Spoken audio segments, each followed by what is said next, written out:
بسم اللہ الرحمن الرحیم۔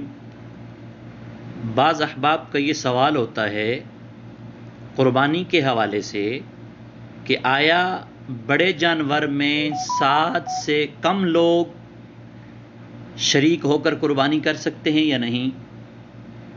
تو اس حوالے سے واضح رہے کہ گائے، بیل، بھینس، اونٹ اور جتنے بھی بڑے جانور حلال ہیں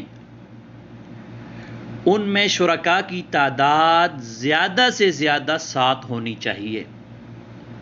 7 سے زیادہ اگر لوگ شریک ہو کر قربانی کریں گے تو وہ قربانی نہیں ہوگی۔ ہاں البتہ اگر 7 سے کم افراد شریک ہیں، شرکاء کی تعداد 5 ہے، 3 ہے، 2 ہے، 6 ہے، تو یہ جائز ہے۔ 7 سے کم افراد جتنے بھی ہوں شریک ہو کر قربانی بڑے جانور میں کر سکتے ہیں، لیکن زیادہ سے زیادہ 7 آدمی شریک ہو سکتے ہیں، 7 سے زیادہ بڑے جانور میں شریک نہیں ہو سکتے۔ اللہ تعالی ہمیں سمجھنے کی توفیق عطا فرمائے۔